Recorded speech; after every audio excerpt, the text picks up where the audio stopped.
Real.us. Hi, I'm Jason Omega. No, I want to be him. You be Jason Spear. All right, I'm you Jason can be Omega. him.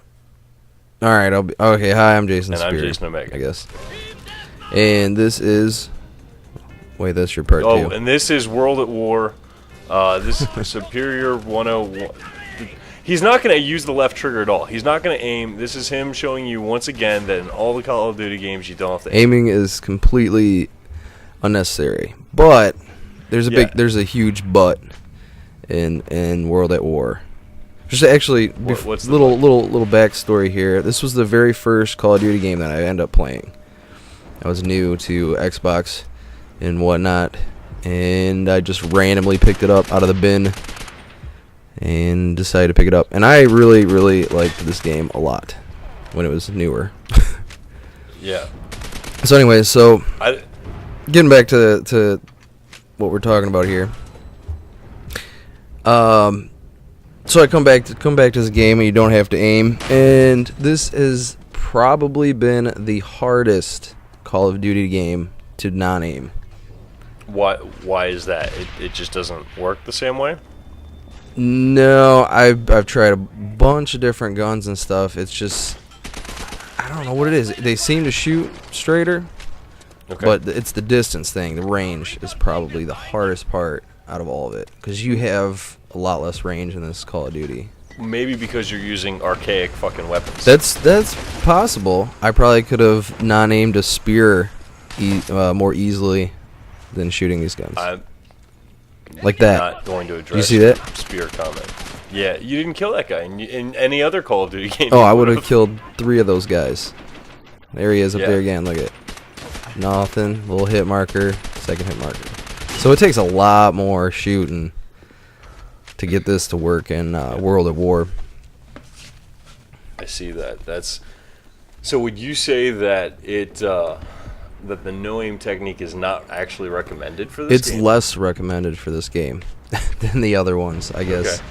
I mean, it still seemed to work. I went positive on most of the matches that I was playing. Another hard part about this is now that the game's older, they have basically hackers and modders in there modding the games and making them unplayable, or at least unfun for me. I'm glad you mentioned that, because if you didn't, I was going to, because this is actually not the first video that we were going to make for this game. Right. The first video was glitched so hard that it was borderline unplayable. Yeah, it was actually on this map too. What was it? People flying around. Every time you jump, you would just float into the air. And there was another match where it was unlimited ammo. You never had to reload, which it seems fine, but it's a game breaker. See, to me, that sounds like 2 ways that you could actually make this game enjoyable. Like, I hate playing with World War II weapons, or any archaic weapon. That's just not fun to me. I like, current weapons or weapons that don't yet exist. Well, another thing about World at War was this is the only Call of Duty game that I know of that you could drive tanks, and that is pretty awesome. Now, if they would have kept that, then I think Battlefield wouldn't have been any competition at all. I don't know. I mean, the thing, since you bring Battlefield into it, I feel like I need to defend Battlefield a little bit. Battlefield has a feature that Call of Duty desperately needs, in my opinion, and that's destructible environments. Every single game needs destructible environments. Street Fighter needs destructible environments. Super Mario Brothers had destructible environments. Yeah, it kind of did. Yeah, those blocks. Yeah. Well, I mean, they certainly were destroyed every time you jumped into them. Well, except the ones that were undestroyable, but undestroyable is the word of the day, by the way. Undestroyable.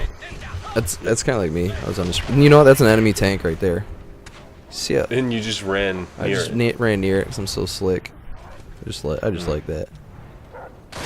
One, and that guy should have totally been dead, but the pistol is garbage. Yeah. Like I said, I mean, watching this is kind of strange. Watching this after the other no aim videos, because in any of the other ones he would have been dead. Yeah, and steady aim once again comes up. and for this one, it's absolutely necessary. I mean, if you're gonna non-aim, no aim, whatever, it's you have to have it. Another thing, they give you stopping power in this one too, so you got extra bullet damage.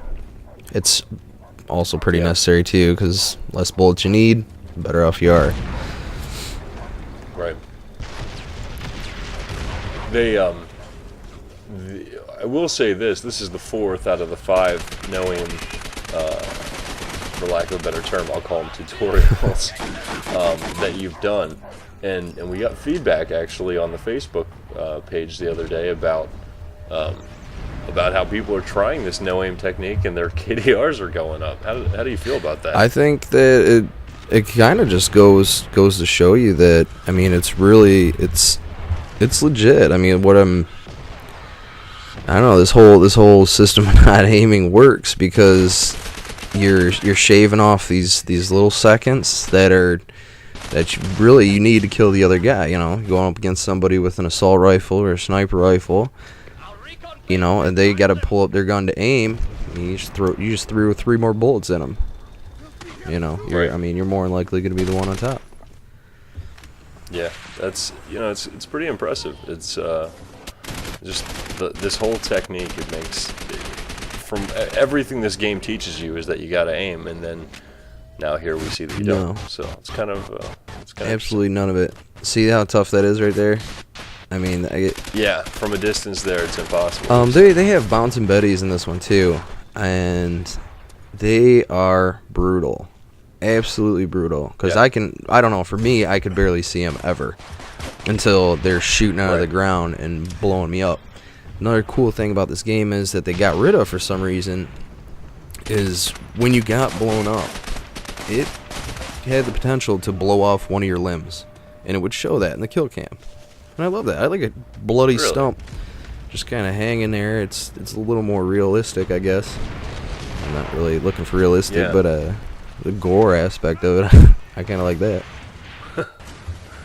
Yeah, see, I can't speak intelligently about this game because I never gave it a chance. As I mentioned, I just don't like World War II time frame shooters or any archaic shooter. All in all, though, I mean, they are older weapons and stuff, but these weapons they have the same feel as a lot of the modern weapons in the games.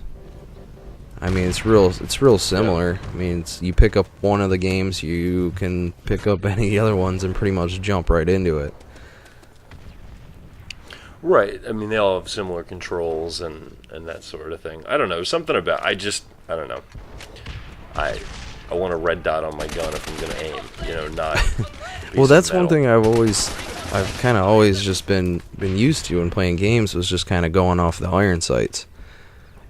And I guess, I mean, that makes it a little bit easier when I'm not aiming, because from memory, I know exactly where it would be if I was aiming. And that, I mean, you know where the gun would be if you were aiming. You know where the bullets are going to go when you shoot. Actually, I got a question for you that's not entirely related to no aim. And I guess it doesn't matter because the game's over now. But I didn't see any drop shotting. Can you go prone in this game? But, yeah, 24 and 13. Double kill dice.